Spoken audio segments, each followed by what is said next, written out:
Hello, Trinity Academy. I am resuming some 2-minute mysteries, although I have shifted. These are Encyclopedia Brown. I have a bunch more of these, and I do the 2-minute mysteries as well. But they might be just a hair longer than 2 minutes, but we will make it work. This one, though, because it's the first one, is going to be a little bit longer because I'm going to introduce Encyclopedia Brown a little bit to you.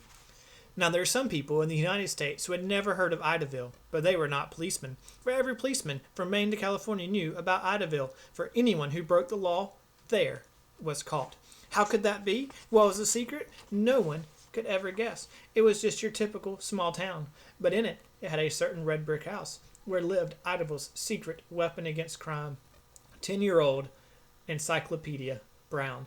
You see, Encyclopedia's father was the chief of police, and everyone thought he was the bravest and smartest police chief in the world. And true, he was brave, and he was smart, and he could solve many cases, but he also was smart enough to know what to do when he could not solve a case.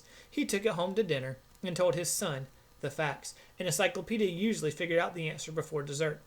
Chief Brown hated keeping this secret from everyone, but what good would it do to suggest it? No one would believe him. And Encyclopedia did not want people to know either, because he did not want to seem different from the other boys. But he did have that nickname, and there was nothing he could do about it. Only his parents and teachers called him by his real name, Leroy, as everyone else called him Encyclopedia. Now, encyclopedias used to be a bigger deal in the world. They were a set of books filled with facts, with normally a book for each letter, A through Z. Some of the books or letters with more things in them would even have 2 books for each letter. And Encyclopedia's head was like this. He had read so many books, his pals believed that he was like an encyclopedia. So Monday evening, now we're to the case, Chief Brown sipped his soup slowly. Encyclopedia and his mother knew that meant his mind was on a case. So finally, Mrs. Brown said, "Why don't you tell Leroy about it?" "I don't know," Chief Brown said. "This is a tough case. It has me beaten." "Leroy's never failed you." "Tell him," urged Mrs. Brown. "Very well. C.T. Butler was kidnapped from his home last night." Mrs. Brown gasped, while the encyclopedia let out a low whistle. For C.T. Butler was a millionaire who owned a bunch of pizza chains in 3 states in a big house by the ocean. Chief Brown continued.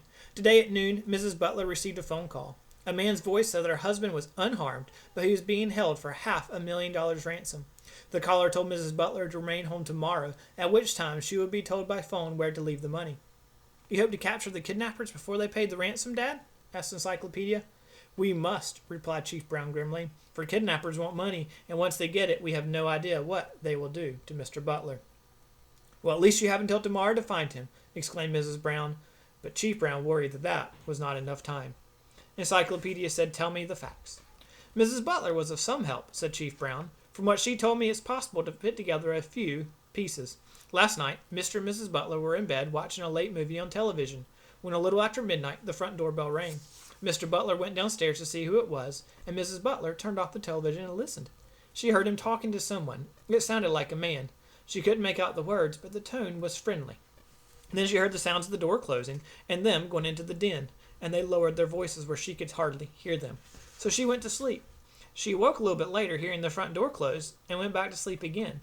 When she woke this morning, Mr. Butler was not in the house, and the front door was closed, but unlocked. She was not worried because she thought her husband had just gone into the office very quietly, and he sometimes forgets to lock the front door behind him. She did not know to report him missing until she received a phone call from the kidnapper. "You don't have much to work with," said Mrs. Brown. "Well," said Chief Brown, "we know that whoever came over was not a stranger. Mr. Butler would not have let a stranger into his house late at night. The visitor, this is what I think happened, spoke with Mr. Butler in the den.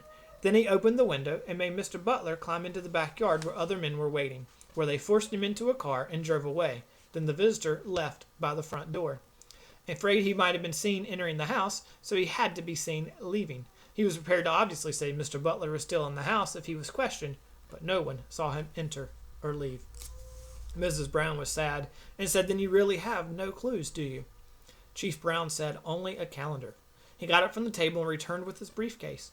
He took out a calendar, and on it, handwritten in pencil, were the numbers 7891011.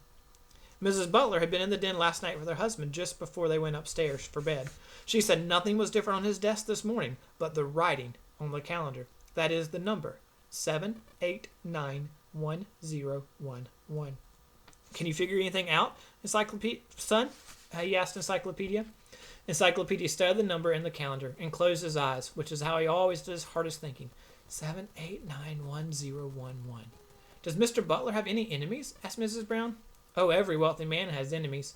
He's known to have argued with Arthur Jason, John McNear, and Matt Short, and there are probably a dozen others. Encyclopedia opened his eyes and asked one question. He seldom needed more than one question to break a case that his father brought home. Was there any paper on Mr. Butler's desk? Just a small pad by the telephone, said Chief Brown, but it was blank. Is that a clue, Leroy? Asked Mrs. Brown anxiously. Yes, sighed Encyclopedia. When the visitor went to open the window, Mr. Butler seized the moment to write this number on the calendar. What does it mean? Asked Mrs. Brown. It tells us the visitor's name, said Encyclopedia, and the rest should be easy. Can you figure out what the visitor's name was? Pause if you need another moment. And here is a solution to the case of the midnight visitor. Mr. Butler didn't dare write down the name of the kidnapper, for the kidnapper might have seen it. So he wrote the number 7891011. If that had been the entire clue, however, he would have put it on the pad of paper, but he put it on the calendar. So the calendar is a second clue. The numbers stand for 7th, 8th, 9th, 10th, and 11th months of the year.